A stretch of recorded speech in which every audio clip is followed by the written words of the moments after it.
network analysis using Kirchhoff's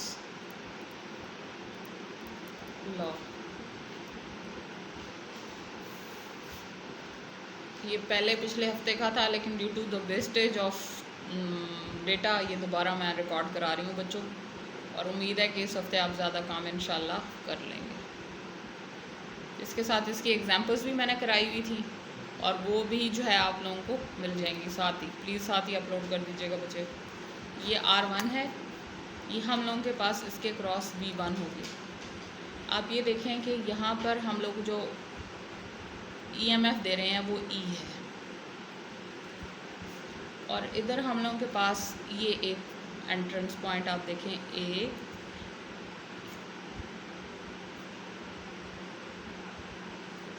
ये है B, ये है C, उसके साथ हो गया D, E और F। अब I2 करंट इसमें से पास हो रहा है, I3 इधर जा रहा है, इधर जो है वो क्या है I1 है,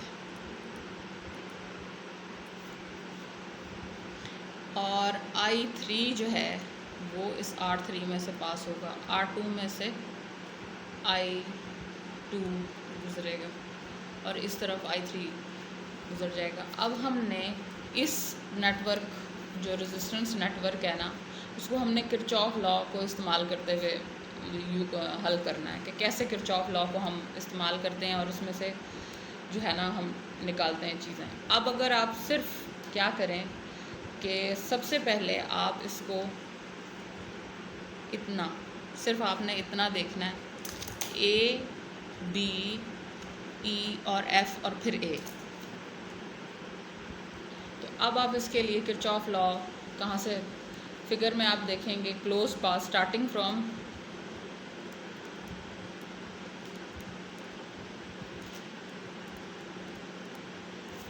A, देखें A से चलेंगे, B पे जाएंगे, फिर E पे आएंगे, फिर दोबारा कहाँ चले जाएंगे F पे, और फिर F से। Starting from for closed path, starting from A, B, E, F to again A, यानी A, B, E, F, A। हम क्या लिखेंगे किरचॉफ लॉ के मुताबिक? आप देखें आप वोल्टेज ड्रॉप कितना हो रहा है, V1, और R2 के क्रॉस कितना हो रहा है, V2, और आप लोगों की जो बैटरी है वो कितना करंट दे रही है, वो दे रही है E।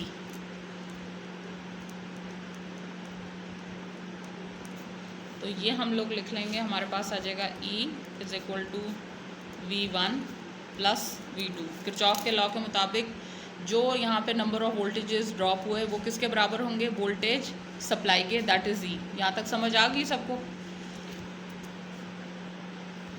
V1 जो होगा उसमें से जो करंट पास हो रहा होगा वो I1 R1 के बराबर होगा। जो V2 जिसके क्रॉस वोल्टेज 2, हम सिर्फ अभी इसको देख रहे हैं, तो यहाँ पे R2 के क्रॉस जो करंट पास हो रहा होगा, V2 जो वोल्टेज ड्रॉप होगा वो क्या होगा, I2 R2। आप लोगों को एक चीज़ नोट करने की है कि I1 करंट आता है A से B में, लेकिन जब आप इस B जंक्शन को देखते हैं तो ये दो हिस्सों में कन्वर्ट हो जाता है, एक I3 में और दूसरा किस में, I2 में। अभी सिर्फ हमारा ताल्लुक़ किसके साथ है, I2 के साथ। तो ये आ गया। अब हम E इज़ इक्वल टू, इसको बड़े आराम से लिख सकते हैं उनकी जगह पे इस इक्वेशन में वैल्यू पुट करते हुए, I1 R1 plus I2 R2।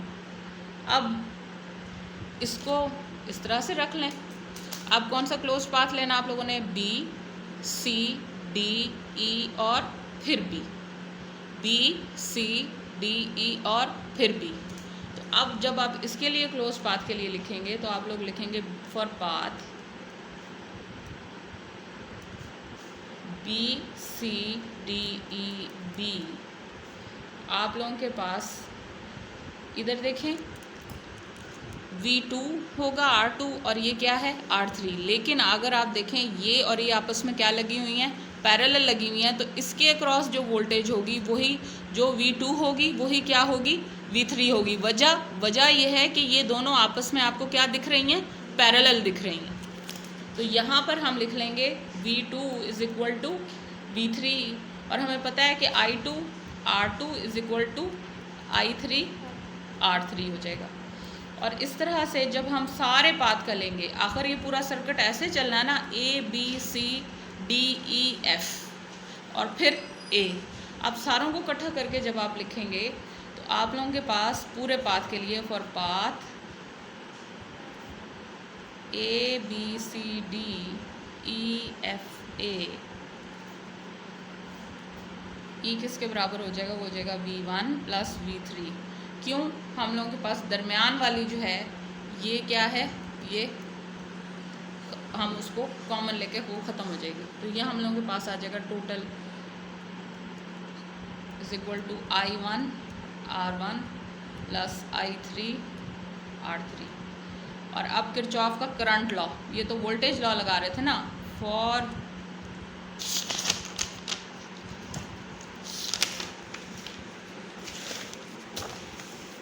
From Kirchhoff's current law. Kirchhoff के करंट लॉ में आपको क्या नज़र आता है, अगर आप पॉइंट बी पे देखें इधर, तो I1 इधर क्या हो रहा था, इस जंक्शन पे एंटर हो रहा था, I3 जो है वो भी लीव कर रहा है और I2 भी लीव कर रहा है। तो हमें ये पता है करंट लॉ क्या कहता है बच्चों, at point B current entering is equal to current leaving. ठीक हो गई बात। अब हम इसको क्या लिख देंगे, I1 is equal to I2 plus I3। I1 enter हो रहा था, I2 और I3 लीव कर रहा था। तो हम लोग क्या करेंगे, इसको फिर दोबारा इस इक्वेशन को, ये जो हम लोगों के पास इक्वेशन बनी है, इसको हमने फोर्थ का नाम दिया है, ये हम लोगों के पास फर्स्ट थी, ये इक्वेशन हम लोग ये इक्वेशन हम लोगों के पास फर्स्ट थी, और इधर हम लोगों के पास ये इक्वेशन जो है ये सेकंड, और ये हम लोगों के पास क्या हो गई, थर्ड। हम इसको इसमें पुट कर लेंगे, ई हम लोगों के पास बन जाएगा is equal to I2 plus I3, I1 की जगह R1 प्लस हो जाएगा I2 R2। तो ई टोटल क्या हो गया, जब आप कॉमन ले लेंगे इसमें से I2 तो कॉमन आ जाएगा वो आप लोगों के पास R1 प्लस R2, और साथ क्या हो जाएगा I3 R1। ये अलग हमने कर लिया। हमें पता है कि I3 R3 हमें पता है ना V1 is equal to V2 के बराबर है, तो I3 I2 और R2 के बराबर हो गया। उसकी जगह हम वैल्यू पुट कर लेंगे ताकि सारी I2 की आ जाए। तो ये आ जाएगा हम लोगों के पास, ये I3 की कर लें आप लोग, इससे आ जाएगा I3 is equal to I2 R2 over R3। अब दोबारा इसको इसमें उन्होंने डाला है, जब आप लोग इसमें डालेंगे तो ये आप लोगों के पास इक्वेशन किस में चली जाएगी, इसके अंदर। तो ये बन जाएगा E is equal to I2 R1 plus I2 R2। हमने I3 की वैल्यू डाली है इसके अंदर, वो सारी क्या हो जाएगी I2 R2 over R3 into R1। अच्छा, ये सारी सॉल्व करने के बाद I am not going to solve it, आप लोगों के पास जो I2 बनेगा वो क्या बनेगा, E बटे R1 plus R2 plus R2 R1 over R3। अब क्या करेंगे, जब I2 मालूम हो जाएगा तो I2 इज़ नोन व्हेन, जब I2 नोन हो जाएगा तो उससे हमारे पास क्या आ जाएगा, I3 आ जाएगा। इसमें हम I2 की वैल्यू पुट कर देंगे, और आखिर में हम लोगों के पास I1 क्या बचेगा, I2 प्लस I3। जब I2 भी मालूम हो जाएगा, I3 भी मालूम हो जाएगा, तो खुद ब खुद ही हमें I1 मालूम हो जाएगा। सारे करंट्स हमें मालूम हो गए। जब करंट्स मालूम हो गए तो वोल्टेजेस खुद ब खुद ही आप लोगों को वोल्टेज ड्रॉप्स इसके क्रॉस मालूम हो जाती। तो अब अगर हम बुक पे लाएं प्लीज़ इसको, तो हमारे पास सबसे पहला पॉइंट जो है नेटवर्क एनालिसिस, जब हम किरचॉफ लॉ का इस्तेमाल करते हैं तो वो ये है कि letter all junctions on the network A B.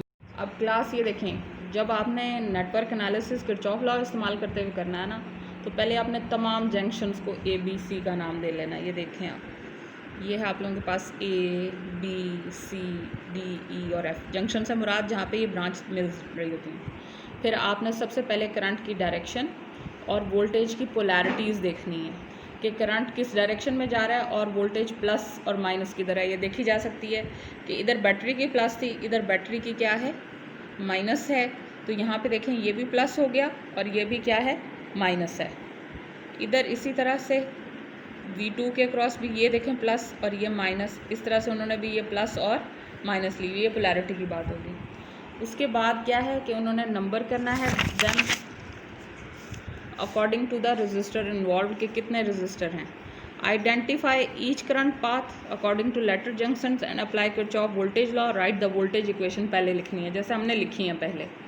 उसके बाद फिर हमने करंट लॉ अप्लाई किया था और उसके बाद हमने इक्वेशन की थी करंट एंटरिंग और करंट लीविंग पे तमाम जंक्शंस की। जहाँ पर ज़्यादा, अगर ज़्यादा more than one current is involve, जहाँ ज़्यादा करंट होते हैं वो वाला जंक्शन लेना है। Solve the equations by substitution, उनको सब्सटीट्यूट करके ना from with the unknown current से उसे नोट कि कई दफ़ा कुछ सर्कमस्टांसिस में ये होता है कि करंट्स और वोल्टेज पोलैरिटीज़ जो है ना वो नेगेटिव हो जाती हैं जब सर्किट को हम एनालाइज करते हैं। तो इसका सादा सा मतलब ये है कि करंट की जो डायरेक्शन और पोलैरिटीज़ हैं वो आपने उलट नेगेटिव को पॉजिटिव और पॉजिटिव को नेगेटिव कनेक्ट कर लिया था और इसमें कोई मसला नहीं था।